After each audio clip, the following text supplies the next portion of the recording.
Hello everybody, welcome to the revision series. So நம்ம இன்னைக்கு revise பண்ண போற chapter is share capital and debenture. It's quite a huge chapter. Okay, good weightage in exam.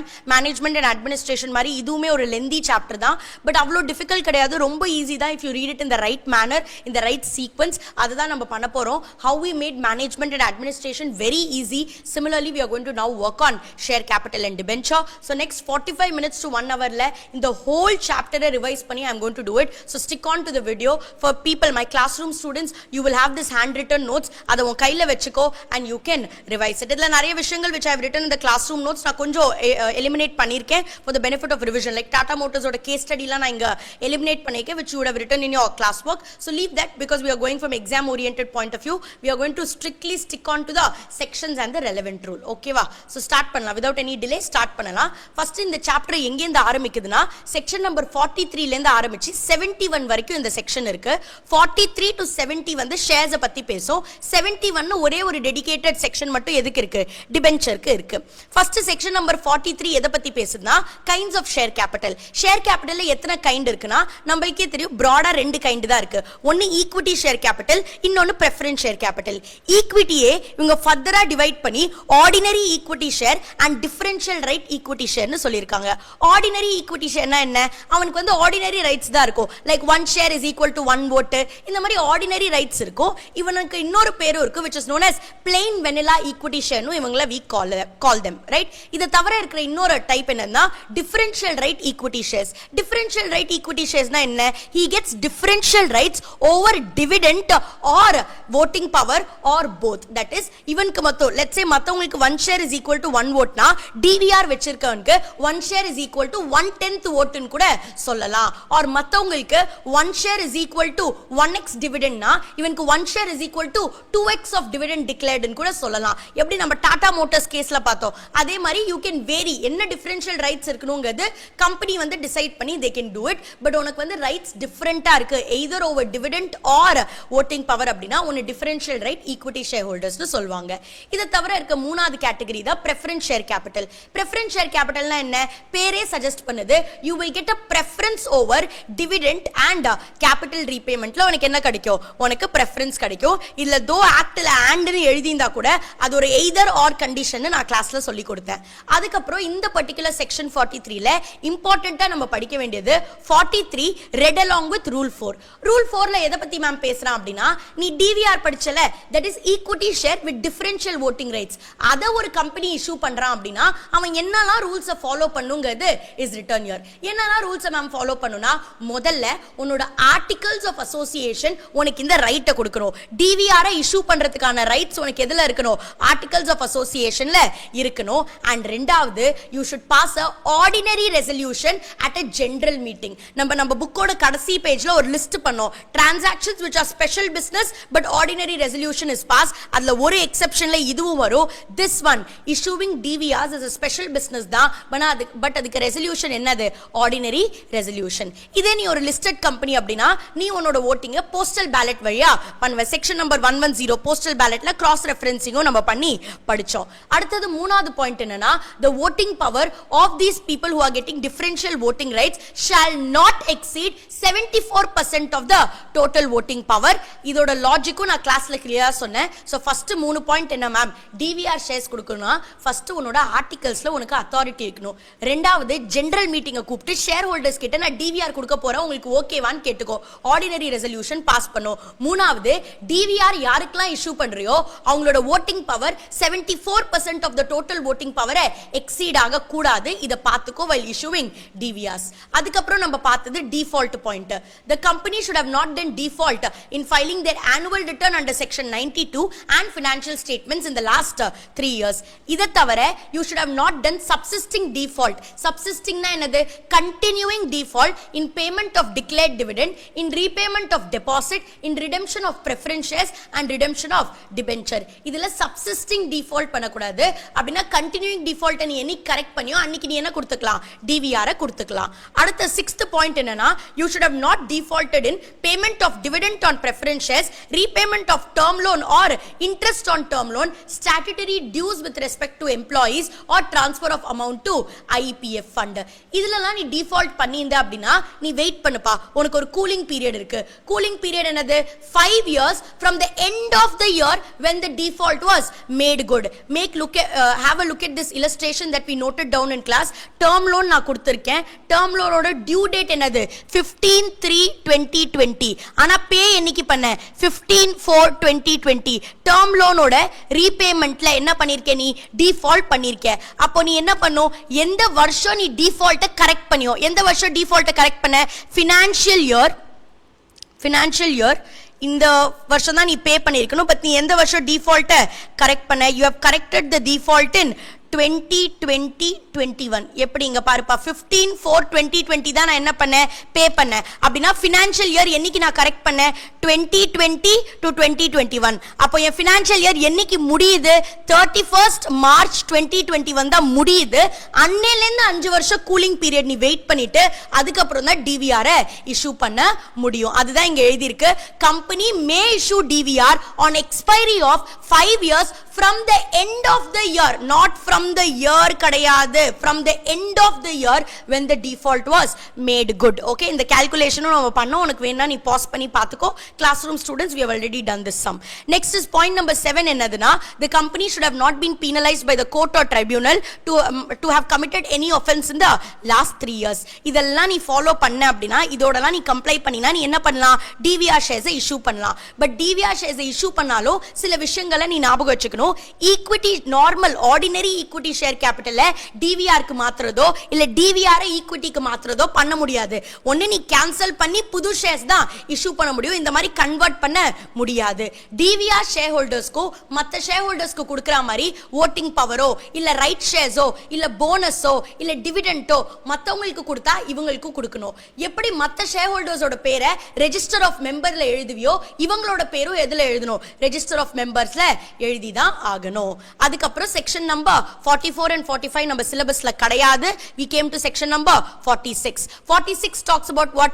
certificate of shares. certificate of shares is the prima facie evidence that the share belongs to the person, that the title of such shares belongs to the person whose name is written in the share certificate. நம்ம Reliance ஓட ஒரு share certificate ஆக்சுவலா எடுத்து பார்த்தோம். அதுல நீ பாத்தீங்கன்னா கம்பெனியோட காமன் சீல் இருக்கணும். அப்படி காமன் சீல் ஆப்ஷனல் தான், மேண்டேட்டரி கிடையாது. சோ அதனால சில கம்பெனிக்கு காமன் சீல் இல்ல அப்படினா either it can be signed by 2 directors or 1 company secretary and 1 director.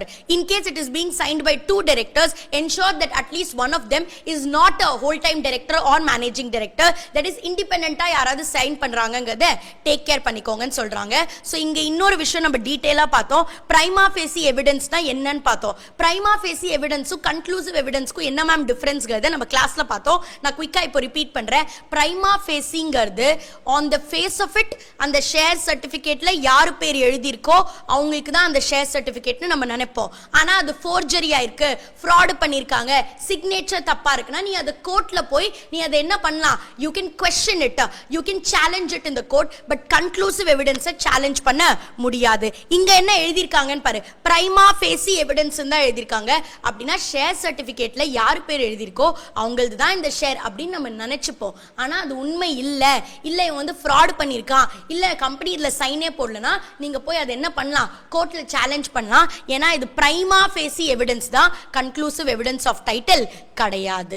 கரெக்ட்டா? அதுக்கு அப்புறம் நம்ம படிச்சது ஷேர் சர்டிபிகேட் நெகோஷியபிள் இன்ஸ்ட்ருமெண்ட்ஸ் கிடையாது. MCQ பாயிண்ட் ஆஃப் வியூல இருந்து இம்பார்ட்டன்ட். இப்போ ஒருத்தனுக்கு நான் ஷேர் சர்டிபிகேட் கொடுத்துட்டேன், அவனுக்கு ஒரு டூப்ளிகேட் காப்பியும் கொடுக்கலாமானா எஸ் கொடுக்கலாம். ரெண்டு பிராடான சிச்சுவேஷன்ல டூப்ளிகேட் காப்பியை நம்ம இஷ்யூ பண்ணலாம். எப்போ அப்படின்னா ஒரிஜினல் ஷேர் சர்டிபிகேட் எய்தர் நீ அதை தொலைச்சிட்ட ஆர் அது டெஸ்ட்ராய் ஆயிடுச்சு, either you have lost it or it is being destroyed அப்படின்னா நீ provide sufficient evidence that it has been lost or destroyed. For example lost அப்படின்னா FIR காப்பியை எடுத்துட்டு வந்து கொடு, நான் FIR லான்ச் பண்ணிருக்கேன் தட் என்னோட ஷேர் சர்டிபிகேட் தொலைஞ்சிச்சுன்னு எனக்கு ஒரு டூப்ளிகேட் காப்பி கொடுங்கன்னு நீ சொல்லலாம். இதே உன்னோட ஷேர் சர்டிபிகேட் டீஃபேஸ்ட் ஆயிடுச்சு, வாஷிங் மிஷின்ல போட்டு அதுல மேல எழுந்தது எல்லாமே அழிஞ்சு போச்சு, டீஃபேஸ் ஆயிடுச்சு, இல்லாட்டி மியூட்டிலேட்டட் அப்படின்னா எலி கடிச்சிச்சு, ஆர் உன்னோட பையன் அதை சாப்பிட்டா, உன் பையன் உன்ன மாதிரி தானே இருப்பா, அதனால பாதி பேப்பரை சாப்பிட்டா, ஷேர் சர்டிபிகேட் ஃபுல்லா சாப்பிட்டா பார்ட்டா, that means mutilated, damage ஆயிடுச்சு, or torn, that is you have torn it, கிழிஞ்சிச்சு அப்படின்னா நீ பழைய ஷேர் சர்டிபிகேட்டை சரண்டர் பண்ணினா உனக்கு புது ஷேர் சர்டிபிகேட் கொடுப்பாங்க. எத்தனை நாளுக்குள்ள இந்த share certificate, duplicate share certificate கொடுக்கணும்னா லிஸ்டட் கம்பெனியோட ஷேர் ஹோல்டர் வந்து கேக்குறானா 45 டேஸ்க்குள்ள கொடுக்கணும். அன்லிஸ்டட் கம்பெனியோட ஷேர் ஹோல்டர் வந்து கேக்குறானா 3 மந்த்ஸ்க்குள்ள இதை நீங்க கொடுத்தாகணும். அண்ட் இந்த டூப்ளிகேட் ஷேர் சர்டிபிகேட்டை மெயின்டைன் நீங்க எதுல பண்ணணும், SH2ல நீங்க மெயின்டைன் பண்ணணும். அண்ட் இதை நீங்க எங்க வச்சிருக்கணும், இதோட ரெஜிஸ்டர் ஆஃப் டூப்ளிகேட் ஷேர் சர்டிபிகேட்டை எங்க வச்சிருக்கணும் அப்படின்னா registered officeல or any other place where the register of members is kept, and it will be under the authority of a company secretary or any other person who is authorized by the board. இதுக்கு அப்புறம் நம்ம படிச்சது வந்து in case we come to know that deliberately you are giving duplicate share certificates with an intention to do fraud. Intent to do fraud இருக்கு while giving the duplicate share certificate னா கம்பெனிக்கு fine உண்டு, officer இன் டிஃபால்ட்க்கு fine உண்டு. கம்பெனிக்கு என்னது 5x of minimum maximum இருக்கு. minimum 5x of face value and maximum 10x of face value or 10 crores whichever is higher, and officer in default க்கு fraudனால 447 will be applicable. அதோட section number 46 is over. section number 47ல எதை பத்தி பேசுறானா voting rights. voting rights ஒரு equity shareholder எல்லா ரெசல்யூஷன்லயுமே vote பண்ணலாம். ஆடிட்டரா appoint பண்ற ரெசல்யூஷனா ஈக்விட்டிக்கு voting உண்டு. Dividend கொடுக்கிற ரெசல்யூஷனா ஈக்விட்டிக்கு voting உண்டு. கம்பெனியோட ரெஜிஸ்டர்ட் ஆபீஸை மாத்திரியா ஈக்விட்டிக்கு voting உண்டு. equity shareholder shall have the right to participate and vote in every resolution of the company, but ஒரு preference shareholderால எல்லா ரெசல்யூஷன்லயுமே பார்ட்டிசிபேட் பண்ண முடியாது. broad-ஆ 3 ரெசல்யூஷன்ல தான் பார்ட்டிசிபேட் பண்ணலாம். that is any resolution which is directly affecting the interest of the preference shareholder, that is அவனோட repayment, preference shareholder ஓட repayment terms மாத்திர அவன் vote பண்ணுவான் அந்த resolutionல. preference shareholderக்கு dividend கொடுக்கிறது ஏத்துற இல்லாட்டி கம்மி பண்ற அவனுக்கு இது டைரக்டா அஃபெக்ட் ஆகும், so அவன் பார்ட்டிசிபேட் பண்ணலாம். அந்த மாதிரி resolutionல preference shareholder vote பண்ணலாம். resolution relating to winding up of the companyல preference shareholder vote பண்ணலாம். resolution for repayment of equity capitalலயும் preference shareholder vote பண்ணலாம். But remember, preference shareholders க்கு 2 வருஷத்துக்கு நீ dividend கொடுக்கல, if dividend is not paid for 2 years, then even a preference shareholder can participate in every resolution just like a equity shareholder. And preference shareholders க்கு voting எப்படி இருக்கும், voting either show of handsல நம்ம நடத்தலாம். எல்லாருக்குமே preference ஓ equity ஓ voting எப்படி நடக்கும்னா it will happen either by show of hands or it will happen either by poll. show of handsல உனக்கே தெரியும் one member is equal to one vote. ஆனா pollல நீ எவ்வளவு shares வச்சிருக்க, அந்த ஷேர்ஸ்க்கு கரஸ்பாண்டிங்கா எவ்வளவு voting rights இருக்கு, அதை பேஸ் பண்ணி தான் உனக்கு என்ன கிடைக்கும், voting power கிடைக்கும். இதுல ஒரு இம்பார்ட்டன்ட் எக்ஸெப்ஷன் மட்டும் இந்த செக்ஷன்ல இருக்கு, which is in case நீ ஒரு நிதி கம்பெனி அப்படினா உன்னோட எந்த மெம்பருமே 5% of total voting power ஓட அதிகமா ஒரு மெம்பர் கிட்ட இருக்க கூடாது. in case of a நிதி company, no member shall exercise a voting power greater than 5% of the total voting power. கரெக்ட்டா? இது முடிஞ்சிச்சு. அடுத்தது செக்ஷன் நம்பர் 48. செக்ஷன் நம்பர் 48 என்னது, variation of share holders right. எப்படி நான் என்னோட ஷேர் ஹோல்டருக்கு ரைட் கொடுக்கறேனோ ப்ரீவியஸ் செக்ஷன் நம்பர் 47ல எப்படி நான் அவனுக்கு votingல ரைட் கொடுத்தேனோ அதே மாதிரி அவன் ரைட்டை என்ன பண்ணலாம், வேரியும் பண்ணலாம். ஆனா ஒருத்தனோட ரைட்டை வேரி பண்ணும் அப்படின்னா, ஷேர் ஹோல்டரோட ரைட்டை வேரி பண்ணுனா அது articles of association or memorandum of association உனக்கு அதை அலோவ் பண்ணிருக்கணும்.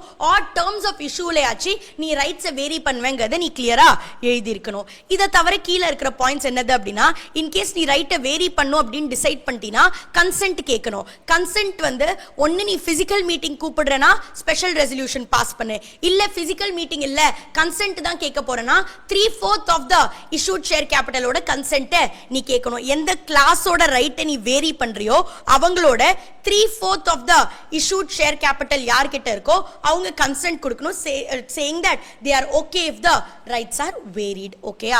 இப்போ 3/4 கன்சென்ட் தான் நீ வாங்குற, அதை தவிர இல்லனா எஸ்ஆர் போணும். இப்போ எஸ்ஆர்னா என்னது, எஸ்ஆர்னா பேசிக்கா 75%, 3/4னால ஆக்சுவலி ஐடியலி என்னது 75% தான். இப்போ 75% தான் ஓகேன்னு சொல்லிருக்காங்க, மீதி பேர் ஓகேன்னு சொல்ல. அப்போ இந்த 1/4 மீதி 25% என்ன பண்ணுவாங்க அப்படின்னா, அவங்களுக்கு இதுல அப்ஜெக்ஷன் இருக்கு இந்த வேரியேஷன்னா they can go to the tribunal. எத்தனை நாளுக்குள்ள அவங்க ட்ரைபியூனலுக்கு போகணும் அப்படின்னா 21 days from when the SR is passed, they can go to the tribunal and tell that எங்களுக்கு இந்த வேரியேஷன்ல இஷ்டம் கிடையாது அப்படின்னு அவங்க போலாம். ஆனா யாரு போறாங்களோ, that is அந்த 25% or 1/4 இருக்காங்களே, அதுல யாரெல்லாம் ட்ரைபியூனல் கிட்ட போறாங்களோ they must be having at least 10% of the issued shares அவங்க கிட்ட இருந்தாதான் they will be able to go to the tribunal. Tribunal கிட்ட போனதுக்கு அப்புறம் ட்ரைபியூனல் வந்து ஆர்டர் பாஸ் பண்ணுவாங்க. ட்ரைபியூனல் என்ன ஆர்டர் பாஸ் பண்ணாலும், variation allowed, variation not allowed, எந்த ஆர்டர் ட்ரைபியூனல் பாஸ் பண்ணாலும் that is binding on the company as well as binding on the shareholders. And ட்ரைபியூனலோட ஆர்டரை ROC-க்கு within a period of 30 days நம்ம என்ன பண்ணிடணும், inform பண்ணிடணும். இதுல ஒரே ஒரு எக்ஸ்ட்ரா பாயிண்ட் என்னன்னா, இப்போ நான் ஒரு கிளாஸை வேரி பண்றதுனால அதோட கரஸ்பாண்டிங் எஃபெக்ட்னால இன்னொரு கிளாஸோட ரைட் டு வேரி ஆகுதுன்னா அந்த அதர் கிளாஸ்ல இருக்கிற மெம்பர்ஸோட கன்சென்ட்டும் நீ வாங்கணும், அவங்களோட 3/4 கன்சென்ட்டும் you will have to obtain. அதுதான் நான் இங்க எழுதியிருக்கேன். If variation of one class affects the right of other class, consent of 3/4 of such other class is also required to be obtained. கரெக்ட்டா? சோ இது முடிஞ்சிச்சு. அடுத்த 3 செக்ஷன் ரொம்ப குட்டியா இருக்கும். 49, 50 and 51. 49 எதை பத்தி பேசுதுன்னா, நீ ஷேர்ஸை கால் பண்ணும்போது யூனிஃபார்ம் பேசிஸ்ல தான் கால் பண்ணும். அப்படின்னா என்னன்னா, ஒரு கிளாஸ்ல லெட்ஸ் சே யூ ஒருத்தங்கிட்ட நீ 6 ரூபாய் மட்டும் கொடுத்தா போதும், இன்னொருத்தங்கிட்ட இல்ல நீ ஃபுல் ஃபேஸ் வேல்யூ 10 ரூபாயையும் இப்பவே கொடுத்துடு அப்படின்னு கேட்க முடியாது. ஒரு கிளாஸ்ல ஒரே யூனிஃபார்மா தான் கேட்கலாம். ஒன்னு எல்லார்கிட்டயும் 10 ரூபான்னு கேளு, இல்ல எல்லார்கிட்டயும் 4 rupees பே பண்ண சொல்லி கேளு, இல்ல எல்லார்கிட்டயும் 6 rupees பே பண்ண சொல்லி கேளு. அது கம்பெனி உன்னோட டிஸ்கிரிஷன். ஆனா எல்லார்கிட்டயும் யூனிஃபார்மா தான் கேட்கணும். அதுக்கப்புறம் section number 50 talks about company to accept unpaid share capital although it is not called upon. அப்படினா calls in advance accept பண்ணலாமானா the answer is yes, accept பண்ணலாம். but just because ஒருத்த calls in advance pay பண்ணிருக்காங்கதுனால அவனுக்கு differential rights அவனுக்கு ஒரு extra ரைட்டோ இல்ல extra டிவிடெண்டோ நம்ம கொடுக்க மாட்டோம். வேணும்னா இன்ட்ரெஸ்ட் வேணா கொடுக்கலாம், அதுவும் மேக்ஸிமம் 12% per annum கொடுப்போம். இல்லாட்டி நம்ம ஆர்டிகல்ஸ்ல ஏதோ லோவர் அமௌண்ட் எழுதியிருந்தாங்கன்னா அவ்வளோ இன்ட்ரெஸ்ட் தான் கொடுப்போம். ஆனா கால்ஸ் இன் அட்வான்ஸ் சொன்னால எப்போ எக்ஸெப்ட் பண்ண முடியும்னா it should be authorized by your articles of association. அதுக்கப்புறம் செக்ஷன் நம்பர் 51 என்ன சொல்லுதுன்னா, பேமெண்ட் ஆஃப் டிவிடெண்ட் வந்து proportion of paid up share capital we will do. 10% of paid up share capital நீ என்ன பண்ணலாம், டிவிடெண்ட் பே பண்ணலாம். ஃபேஸ் வேல்யூ இல்ல paid up share capital கூட நீ என்ன பண்ணலாம், டிவிடெண்ட் பே பண்ணலாம். அடுத்தது section number 52 which talks about applications of security premium. security premiumனா என்ன, இது எப்போ வரும் அப்படின்னா, நீ ஷேர்ஸை ஒரு பிரீமியம்ல இஷ்யூ பண்ணினா SPA வரும். பிரீமியம்ல ஷேர்ல இஷ்யூ பண்றது அப்படின்னா என்னன்னா, ஃபேஸ் வேல்யூவோட அதிகமா ஏதோ அமௌண்ட்ல நீ ஷேரை வந்து என்ன பண்ற, இஷ்யூ பண்ற. ஃபேஸ் வேல்யூ 10 தான், நான் 50 ரூபாயில தான் ஷேரை இஷ்யூ பண்றேன்னா நான் மீதி வாங்கின 40 ரூபாய் is the premium that I have collected. என்னோட கம்பெனிக்கு இவ்வளவு குட்வில் இருக்கு, உனக்கு வேணும்னா நீ 10 ரூபாய் இருக்கிற பொருளை எவ்வளவுல வாங்கு, 50 ரூபாயில வாங்குன்னு சொல்ற அப்படின்னா 10 is the face value, நீ மீதி வாங்கின 40 ரூபாய் is the premium. இந்த பிரீமியத்தை எடுத்துட்டு போய் நீ ஒரு செப்பரேட் அக்கவுண்ட்ல போடணும். அந்த அக்கவுண்ட் பேர் தான் செக்யூரிட்டிஸ் பிரீமியம் அக்கவுண்ட். இந்த செக்யூரிட்டிஸ் பிரீமியம் அக்கவுண்ட்டை ஃப்ரீ ரிசர்வ்லாம் இது கிடையாது. உனக்கு எதெல்லாம் வேணுமோ அதுக்கெல்லாம் SPA-வை யூஸ் பண்ண முடியாது. கம்பெனிஸ் ஆக்ட்ல ஒரு 5 யூசஸ் கொடுத்திருக்கா, அந்த 5 யூஸ்க்கு மட்டும் தான் நீ எதை யூஸ் பண்ணலாம், SPA-வை யூஸ் பண்ணலாம். ஃபர்ஸ்ட் யூஸ் என்னன்னா, towards issuing fully paid up bonus ஷேருக்கு நீ SPA-வை யூஸ் பண்ணலாம். To write off your preliminary expenses நீ SPA-வை யூஸ் பண்ணலாம். To write off expenses or underwriters commission or discount on issue of shares or debentures-க்கு நீ SPA-வை யூஸ் பண்ணலாம். buyback under section 68-க்கு நீ SPA-வை யூஸ் பண்ணலாம். and providing premium on redemption on preference shares and debentures-க்கு நீ SPA-வை யூஸ் பண்ணலாம். சோ நாங்க ஒரு 5 பர்பஸ் சொல்லிருக்கோம். இந்த 5 பர்பஸ்க்கு தான் நீ என்ன பண்ணணும், SPA-வை யூட்டிலைஸ் பண்ணணும். ஆனா நீ ஒரு செக்ஷன் 133 compliant company, அது யாரு, 133 compliant companies are companies for which either AS or IND AS will be applicable. அந்த மாதிரி ஏதோ நீங்க ஒரு கம்பெனி அப்படின்னா இங்க பாருங்க, நீங்க இந்த 5 பர்பஸ்க்கு யூஸ் பண்ண முடியாது. உங்களுக்கு 2 பர்பஸ் கிடையாது. எந்த 2 பர்பஸ் கிடையாது, ரைட்டிங் ஆஃப் preliminary expenses-க்கு SPA யூஸ் பண்ண கூடாது if you are a 133 compliant company. அத தவிர பிரீமியத்துல ரிடெம்ஷன் பண்றதுக்கு SPA-வை யூஸ் பண்ண கூடாது if you are a 133 compliant company. அதுக்கப்புறம் என்ன சொல்றாங்க, அதோட அந்த செக்ஷன் முடிஞ்சிச்சு. Moving on to section number 53, prohibition அப்படின்னா ஷேர்ஸை நீ டிஸ்கவுண்ட்ல இஷ்யூ பண்ணவே கூடாது. ஷேர்ஸை நீ டிஸ்கவுண்ட்ல இஷ்யூ பண்ணவே கூடாது. எக்ஸெப்ட், இதுக்கு ரெண்டே எக்ஸெப்ஷன் தான் இருக்கு. Primary exception is section 54. Sweat equity shares வேணும்னா நம்ம என்ன பண்ணலாம், டிஸ்கவுண்ட்ல இஷ்யூ பண்ணலாம், பிரச்சனை இல்லை. அதை தவிர எந்த ஷேரையும் நீ டிஸ்கவுண்ட்ல இஷ்யூ பண்ண கூடாது. அப்படி நான் பண்ணிட்டேன் அப்படின்னா என்ன பண்ணுவீங்க கம்பெனிஸ் ஆக்ட் அப்படின்னா, நீ பண்ணியிருந்தாலும் அந்த இஷ்யூ வந்து void, அந்த கான்ட்ராக்ட் வந்து void. நீ வாங்கின காசை ரீஃபண்ட் பண்ணிடணும் along with 12% interest from the date of issue. இதை தவிர ஆஃபீஸர் இன் டிஃபால்ட் அண்ட் கம்பெனிக்கு fine is up to the amount raised or 5 lakhs whichever is lower. இங்க மட்டும் தான் நீ பாத்தீங்கன்னா whichever is lower னு இருக்கு. சோ அதனால இந்த ஃபைனை கேட்கிறதுக்கான சான்ஸ் இருக்கு. நீங்க ஒரு ஸ்டார் மார்க் பண்ணிக்கோங்க. அடுத்தது நான் சொன்ன டிஸ்கவுண்ட்ல யாருக்குமே இஷ்யூ பண்ணக்கூடாது எக்ஸெப்ட் ஃபார் ஸ்வெட் ஈக்விட்டி. அதை தவிர இன்னொரு ஒரு எக்ஸெப்ஷன் இருக்கு, which is நீ கிரெடிட்டாஸ்க்கு டிஸ்கவுண்ட்ல ஷேரை இஷ்யூ பண்ற. ஏன் இஷ்யூ பண்ற? Because of some debt restructuring scheme or statutory resolution plan. Remember the Vodafone case that we considered, that was because of debt restructuring scheme. அதை தவிர ஸ்டாட்யூட்டரி ரெசல்யூஷன் பிளான் படி ஏதோ இருக்குன்னா நீ என்ன பண்ணலாம், கிரெடிட்டாஸ்க்கு கூட நீ டிஸ்கவுண்ட்ல ஷேர்ஸை இஷ்யூ பண்ணலாம், பிரச்சனை கிடையாது. அடுத்தது நம்ம படிச்சது sweat equity shares section number 54. Sweat equity ஷேர்ஸ்னா என்னது? It means equity shares which are issued to the கம்பெனியோட எம்ப்ளாயி. இதை நீ ஏன் கொடுக்குற? ஏன் உங்களுக்கு ஸ்வெட் ஈக்விட்டி ஷேர் கொடுக்குறேன்னா, அந்த எம்ப்ளாயி கம்பெனில எய்தர் ஒரு நோ ஹவை எடுத்துட்டு வரான், இல்ல ஒரு இன்டெலெக்சுவல் ப்ராப்பர்ட்டி ரைட்ஸை எடுத்துட்டு வரான், இல்ல அவன் வரதுனால கம்பெனிக்கு ஏதோ வேல்யூ அடிஷன் ஆக போகுது, அதுக்கு அவனுக்கு ஒரு இன்சென்டிவா நம்ம என்ன கொடுக்கிறோம், ஸ்வெட் ஈக்விட்டி ஷேர்ஸ் கொடுக்கிறோம். கம்பெனியோட எம்ப்ளாயிக்கு தான் நீ ஸ்வெட் ஈக்விட்டி ஷேர் கொடுப்ப. So as per section number 54, யாரு எம்ப்ளாயி அப்படின்னு நம்ம பார்த்தோம் அப்படின்னா, employee as per section number 54 is a permanent employee either in India or outside India. He can be a director or a employee. Director can be full time or a part time director. Holding company ஓட டைரக்டரா இருக்கலாம், subsidiary கம்பெனியோட டைரக்டரா இருக்கலாம், ஆனா associate இருக்க முடியாது. R shares நீ ஹோல்டிங் கொடுக்கலாம், சப்சிடரி கொடுக்கலாம், அசோசியேட் கொடுக்க முடியாது. இவங்க தான் employees as per section number 54. and இவங்களுக்கு தான் நீ என்ன பண்ணுவ, ஸ்வெட் ஈக்விட்டி ஷேர்ஸ் கொடுக்கலாம். ஸ்வெட் ஈக்விட்டி ஷேர்ஸ் கொடுக்கணும்னா நம்ம என்ன பாஸ் பண்ணோம், ஸ்பெஷல் ரெசல்யூஷன் பாஸ் பண்ணோம் at the general meeting. Special resolution வந்தாலே எது நான் பண்ணணும்னு சொல்லியிருக்கேன், MGT 14ல 30 டேஸ்க்குள்ள ROCக்கு நம்ம இன்ஃபார்ம் பண்ணி ஆகணும். MGT 14 ஸ்பெஷல் ரெசல்யூஷன் அப்படினாலே நீ என்னத்தையும் கொடுப்ப, எக்ஸ்பிளனேட்டரி ஸ்டேட்மெண்ட் கொடுப்ப அண்டர் செக்ஷன் 102. அந்த எக்ஸ்பிளனேட்டரி ஸ்டேட்மெண்ட்ல நான் என்னெல்லாம் எழுதணும் அப்படின்னா, எக்ஸ்பிளனேட்டரி ஸ்டேட்மெண்ட்டை நம்ம கிளியரா M&A சாப்டர்ல படிச்சிருக்கோம், மட்டீரியல் ஃபேக்ட்ஸ் நீ எழுதி கொடுப்ப. அந்த ஸ்பெஷல் ரெசல்யூஷனுக்கு ரிலேட்டடான எல்லா மட்டீரியல்ஸ் ஃபேக்ட்டையும் எழுதுவ. ஒரு ஸ்வெட் ஈக்விட்டி ஷேர் கொடுக்க போறேன்னா மட்டீரியல் ஃபேக்ட் என்னவா இருக்கும், யாருக்கு ஸ்வெட் ஈக்விட்டி கொடுக்குற, எவ்வளோ ஷேர்ஸ் ஸ்வெட் ஈக்விட்டியா கொடுக்குற, அந்த ஷேர்ஸோட இன்னையோட மார்க்கெட் பிரைஸ் என்ன, கரண்ட் மார்க்கெட் பிரைஸ் என்ன, அண்ட் அதனால அவனுக்கு என்ன know how IPR or value addition கொடுக்க போறான், what is the consideration that he is going to give. இந்த எல்லா மட்டீரியல் ஃபேக்ட்ஸையும் நீ உன்னோட எக்ஸ்பிளனேட்டரி ஸ்டேட்மெண்ட்லயும் அட்டாச் பண்ணியிருக்கணும். அடுத்தது இதுக்கப்புறம் பிரியும். இன்கேஸ் நீ லிஸ்டட் கம்பெனினா நீ செபி ரெகுலேஷன் ஃபாலோ பண்ணு. இன்கேஸ் நீ அன்லிஸ்டட் கம்பெனினா கம்பெனிஸ் ஆக்டோட ரூல்ஸ்க்கு வா. கம்பெனிஸ் ஆக்டோட ரூல்ஸ்ல என்ன சொல்லியிருக்காங்க, நீங்க SR பாஸ் பண்ணி 12 மந்த்ஸ்க்குள்ள இந்த ஸ்வெட் ஈக்விட்டி ஷேர்ஸை கொடுத்துடணும், இஷ்யூ பண்ணிடணும். அதுக்கப்புறம் ஸ்வெட் ஈக்விட்டி ஷேர்ஸ்க்கு lock in period 3 years from allotment. Remember இங்க மினிமம் மேக்ஸிமம்னு போடல. சோ இந்த 3 yearsல ஏத்தவும் முடியாது இறக்கவும் முடியாது. எக்ஸாக்ட்டா 3 years தான் என்னவா இருக்கலாம், லாக் இன் பீரியடா இருக்கலாம். இதை தவிர மேக்ஸிமம் இஷ்யூ சைஸ் என்ன, எவ்வளவு ஸ்வெட் ஈக்விட்டி இஷ்யூ பண்ணலாம்னா 15% of paid up equity share capital or issue value of 5 crores whichever is higher, provided maximum throughout the life 25% of paid up equity share capital ஓட அதிகமா sweat equity issue பண்ணவே முடியாது. இதுல தான் நிறைய question நம்ம கிளாஸ்லயும் solve பண்ணோம், அண்ட் இதுல தான் நிறைய क्वेश्चंसும் எக்ஸாம்ல கேட்பாங்க. அடுத்தது ஒரே ஒரு எக்ஸெப்ஷன், ரிலாக்ஸேஷன் யாருக்குன்னா ஸ்டார்ட் அப் கம்பெனிக்கு.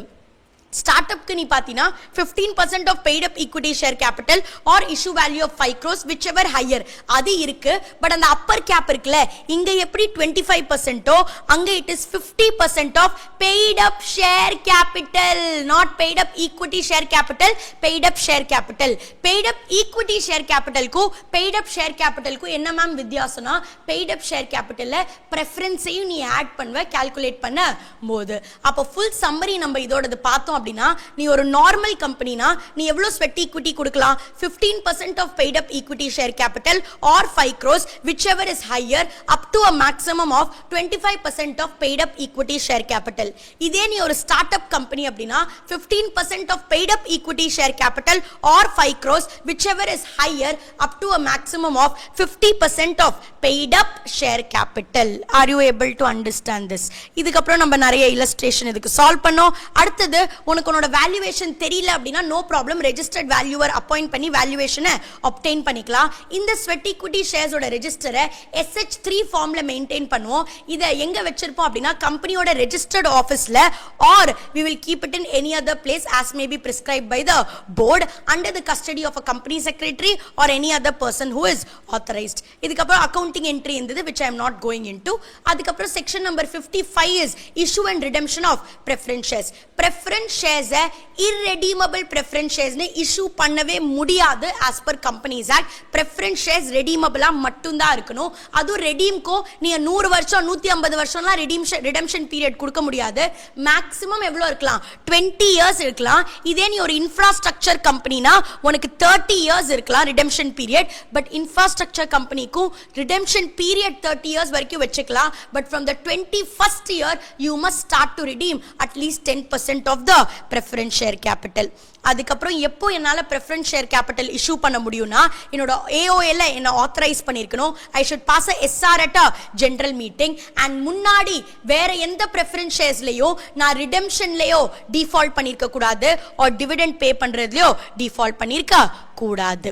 அடுத்தது redemption of preference shares எப்போ redeem பண்ணலாம்னா fixed period 5 years 6 years மாதிரி உன் preference shareக்கு period இருக்குனா அந்த period முடிஞ்சோனே நீ என்ன பண்ணலாம் redeem பண்ணலாம். or it can be at the option of the preference shareholder or at the option of the company or on happening of a certain event. preference share redeem பண்றதுக்கு என்னலாம் சோர்சஸ்னா obviously நீ கம்பெனியோட existing profit use பண்ணலாம், இல்லாட்டி fresh issue பண்ணி அதுல இருந்து வர proceeds வச்சு என்ன பண்ணலாம் preference share redeem பண்ணலாம். ஆனா நீ கம்பெனியோட existing profit யூஸ் பண்றனா இந்த profit யாருது equity shareholder அவனோட profit எடுத்து preferenceக்கு நீ redeem பண்ற அப்படினா எவ்ளோ redemption ஆகுதோ அதோட nominal value ஓட equivalent amount ஓட CRR must be created. Capital redemption reserve of an equivalent amount relating to the nominal value of the preference share capital, you have to create a CRR, and CRR can be used only for issuing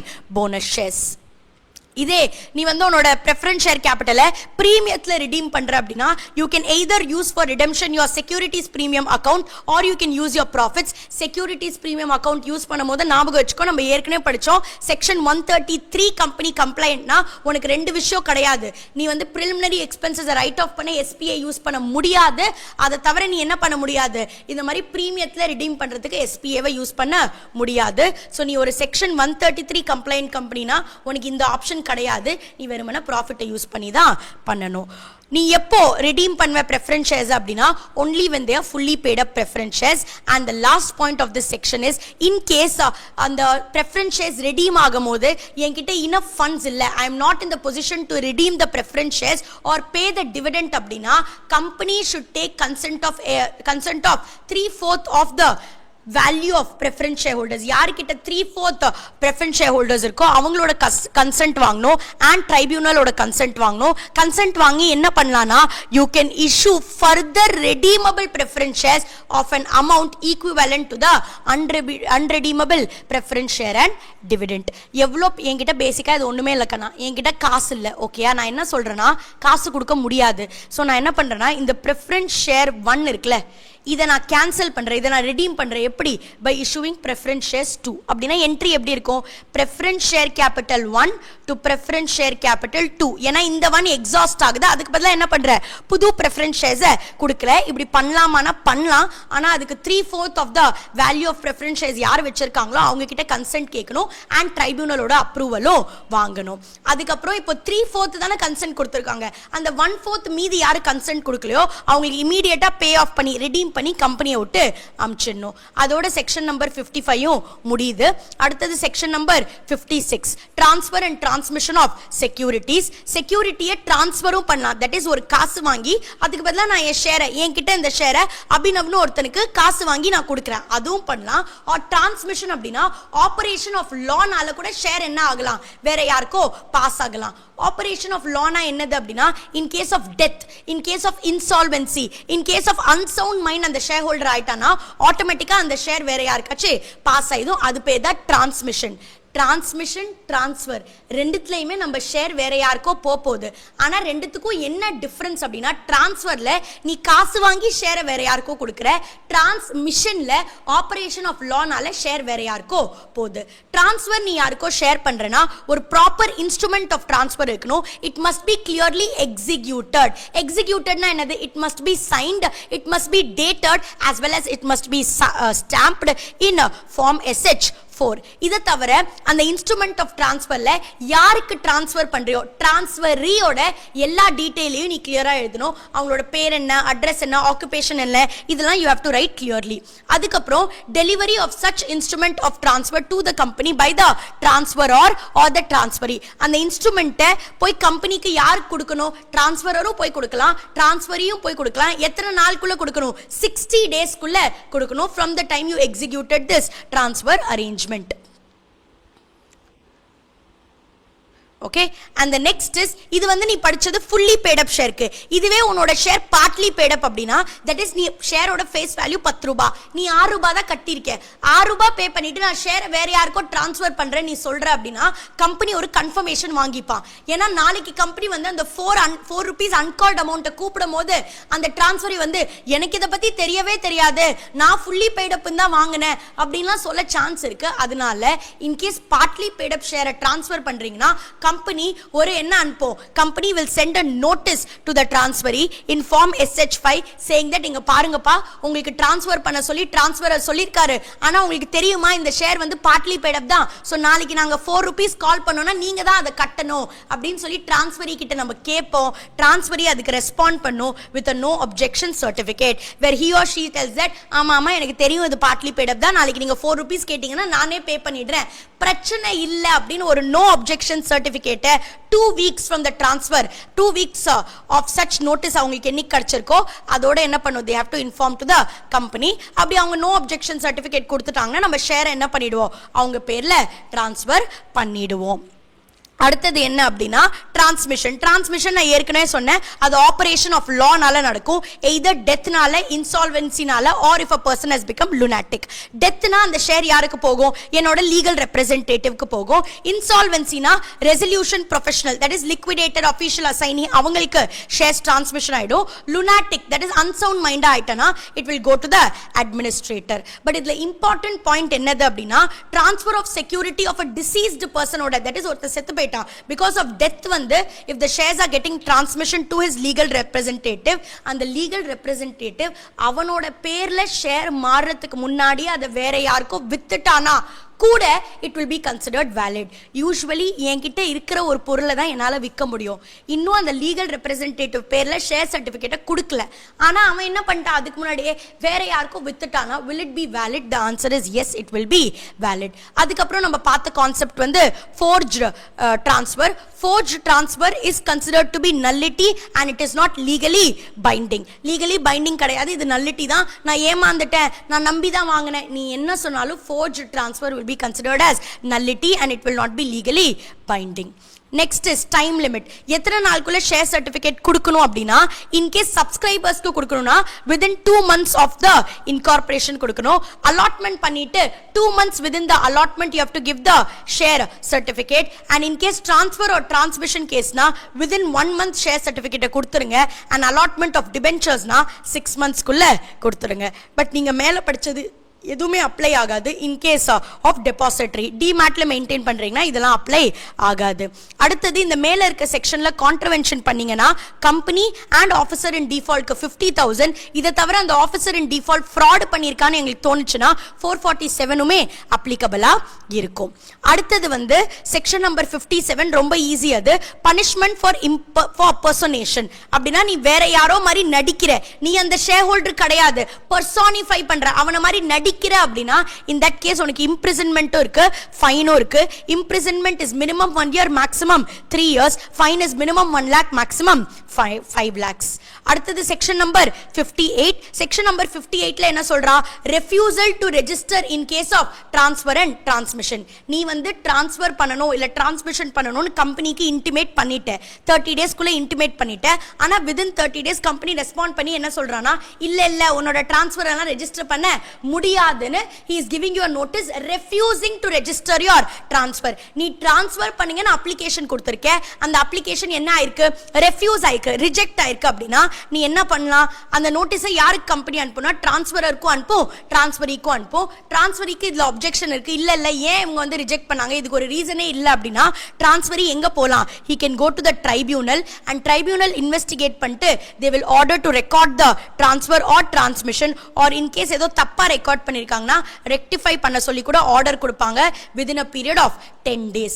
ஆனா நீ எத்தனை நாளுக்குள்ள tribunal கிட்ட போகணும்? Time limit to apply for appeal to the NCLT எத்தனை நாள்னா, in case company notice கொடுத்துட்டான் 30 நாளுக்குள்ள, ரெஃப்யூஸ் பண்றோம் ரிஜெக்ட் பண்றோம்ன்ற நோட்டீஸ் 30 நாளுக்குள்ள கொடுத்துட்டான் அப்படின்னா, பிரைவேட் கம்பெனினா அந்த நோட்டீஸ் கிடைச்சி 30 நாளுக்குள்ள போகணும், பப்ளிக் கம்பெனினா அந்த நோட்டீஸ் கிடைச்சி 60 நாளுக்குள்ள போகணும். இதே ட்ரைபியூனல் உனக்கு நோட்டீஸே கொடுக்கல, ஏன் மேம் ட்ரைபியூனல் நோட்டீஸ் கொடுக்க மாட்டா அப்படின்னா லாஜிக் இருக்கு. ஏன்னா ஆக்ட்ல என்ன எழுதிருக்குன்னா, நோட்டீஸ் கிடைச்சி 30 நாள் 60 நாள்ல தான் நீ போகணும்னு இருக்கு. கரெக்டா? அதான் நீங்க படிச்சிருக்கேன்.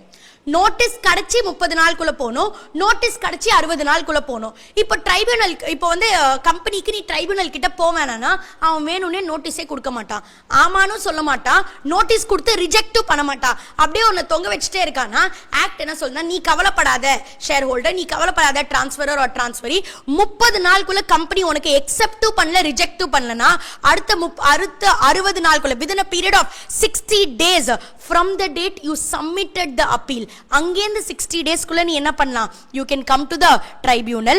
இதே நீ பப்ளிக் கம்பெனினா 90 டேஸ்க்குள்ள வரலாம். ஏன் மேம் இங்க மட்டும் 60 90 30 60 இல்லனா, இது கொஞ்சம் என்ஹான்ஸ், கொஞ்சம் பாத்தீனா உனக்கு புரியும். 30 டேஸ்க்குள்ள ரெஸ்பாண்ட் பண்ணிருக்கணும், பண்ணியிருந்தானா அடுத்த 30 நாள், அடுத்த 60 நாள். இதுல 30 டேஸ்க்குள்ள ரெஸ்பாண்டே பண்ணல. சோ அதனால இங்க பாருப்பா, 30 டேஸ் வரைக்கும் ரெஸ்பாண்ட் பண்ணதுக்கு வெயிட் பண்ணு. அப்படி அவன் ரெஸ்பாண்ட் பண்ணலனா அடுத்த 30 நாளுக்குள்ள வந்துடு. அதே ப்ரொவிஷன் தானே இங்கேயும். சோ ஆனா அங்க வந்து அவன் ரெஸ்பாண்ட் பண்ணிட்டா நோட்டீஸ் கொடுத்து, இங்க பண்ணல. சோ இங்க டோட்டலா 30 + 30 60 வருது. அண்ட் இங்க 30 டேஸ் வெயிட் பண்ணு. அப்படி 30 டேஸ்க்குள்ள ரெஸ்பாண்ட் பண்ணலனா 60 டேஸ்க்குள்ள வந்துடு. இந்த 60 தான் தூக்கி இங்கேயே போட்டிருக்காங்க. ஸோ 30 + 60 90. இதுதான் லாஜிக் ஞாபகம் இல்லைனா கூட பரவாயில்ல, எக்ஸாமுக்கு இதை ஞாபகம் வச்சுக்கோ. ஓகேயா? நோட்டீஸ் கொடுத்துருக்காங்க within 30 days அப்படின்னா பிரைவேட் கம்பெனினா அடுத்த 30க்குள்ள போயிடு, பப்ளிக் கம்பெனினா 60 டேஸ்க்குள்ள போயிடு. நோட்டீஸ் கொடுக்கல அப்படின்னா டோட்டலா 60 days from the date you appeal or 90 days from the date you submitted the appeal. இதுதான் logic. I hope it was completely clear. இந்த செக்ஷனும் முடிஞ்சிச்சு. அடுத்தது செக்ஷன் நம்பர் 59. இது ஒரு ஜுஜுபி செக்ஷன். இதுல என்ன சொல்றாங்கன்னா, இன் கேஸ் ரெஜிஸ்டர் ஆஃப் மெம்பர்ஸ்ல உன்னோட பேர் தப்பா இருக்கு, there is some error in entering your name, or உன்னோட பேரை என்ட்ரே பண்ணல, or வேணும்னே கம்பெனி டிலே பண்றான் அப்படின்னா aggrieved party என்ன பண்ணலாம்? ட்ரைபியூனல் கிட்ட போலாம். and tribunal will order either to register the name or to rectify the damages. அடுத்தது section number 63 which is bonus shares. Bonus ஷேர்ஸ்ல என்ன சொல்றாங்க? போனஸ் ஷேர்ஸ் நம்ம எதுக்கு இஷ்யூ பண்றோம்னா, நம்மளோட ரிசர்வ்ஸை கேபிட்டலைஸ் பண்றதுக்கு தான் நம்ம போனஸ் ஷேரை இஷ்யூ பண்றோம். போனஸ் ஷேர்ஸை எந்த ஃபண்ட் எல்லாம் யூஸ் பண்ணி போனஸ் ஷேர்ஸை இஷ்யூ பண்ணலாம் அப்படின்னா, ஃப்ரீ ரிசர்வ்ஸ் யூஸ் பண்ணலாம், செக்யூரிட்டிஸ் பிரீமியம் யூஸ் பண்ணலாம், கேபிட்டல் ரிடம்ஷன் ரிசர்வை யூஸ் பண்ணலாம். பட் ரீவேல்யூவேஷன் ரிசர்வை யூஸ் பண்ணி you can not issue bonus shares. ஏன்னா ரீவேல்யூவேஷன் ரிசர்வே என்னது? Unrealised profit. அதை வச்சு ஆரம்பிச்சு போனஸ் ஷேர்ஸ்லாம் இஷ்யூ பண்ண முடியாது. அடுத்தது போனஸ் ஷேர் இஷ்யூ பண்ணனும்னா என்னெல்லாம் கண்டிஷன்ஸ் இருக்குன்னா, ஃபர்ஸ்ட் உன்னோட ஆர்டிகல்ஸ் உனக்கு அத்தாரிட்டி கொடுக்கணும். ரெண்டாவது bonus shares will be recommended by the board and it will be approved by the shareholder by passing a ordinary resolution. and நீ எப்போ போனஸ் ஷேர் கொடுக்க முடியும்னா, நீ வந்து டெபாசிட்ல எதுவும் டிஃபால்ட் பண்ணல, டிபென்ச்சரோட ரீபேமெண்ட்லயோ இல்ல டிபென்ச்சரோட இன்ட்ரெஸ்ட் கொடுக்கறதுலயோ எதுவும் டிஃபால்ட் பண்ணலனா தான் நீ என்ன பண்ண முடியும், போனஸே போய் கொடு. இதுலயே நீ டிஃபால்ட் பண்ணிக்கிறா, நீ போனஸ்லாம் கொடுக்காத, கொஞ்ச நேரம் வெயிட் பண்ணுன்னு சொல்றாங்க. ஓகேயா? சோ போனஸ் எப்போ கொடுக்க முடியும்? if you have not defaulted in payment of principal and interest related to deposit and debenture. அடுத்தது the company should have not done default in paying the statutory dues related to employees like PF ESI இதெல்லாம் நீ default பண்ணிருக்க கூடாது. and bonus shares வந்து fully paid up sharesக்கு தான் என்ன கொடுக்க முடியும், bonus shares கொடுக்க முடியும். and remember last 2 point, bonus shares is not a substitute for dividend. it is not in lieu of dividend. dividendக்கு பதிலா நான் bonus shares கொடுக்க முடியாது. and last point, bonus ஓத declare பண்ணிட்டு withdraw பண்ண முடியாது. okay, so that is the section related to bonus, that is also completed. அடுத்தது section number 64 which is nothing but என்ன நடந்தாலும் ஆண்டிக்கு இன்ஃபார்ம் பண்ணு. ஆண்டி யாரு? ROC. ROC க்கு எதெல்லாம் இன்ஃபார்ம் பண்ணும்? section 55 ல redemption of preference share capital ஆச்சுனா ROC க்கு இன்ஃபார்ம் பண்ணு. section 61 ல alteration of share capital னா ROC க்கு இன்ஃபார்ம் பண்ணு. section 62 ல share capital increase ஆகுது அப்படினா ROC க்கு இன்ஃபார்ம் பண்ணு. எத்தனை நாளுக்குள்ள இன்ஃபார்ம் பண்ணும்? company 30 days குள்ள SH7 வந்து ஃபைல் பண்ணி என்ன பண்ணும், இன்ஃபார்ம் பண்ணும். and இத contravene பண்ணீங்கன்னா company and officer in default க்கு every day of default க்கு 500 rupees is going to be the fine amount and maximum company க்கு 5 lakhs வரைக்கும் போலாம் and officer in default க்கு 1 lakh வரைக்கும் போலாம். கரெக்ட்டா? next is section number 68, buyback.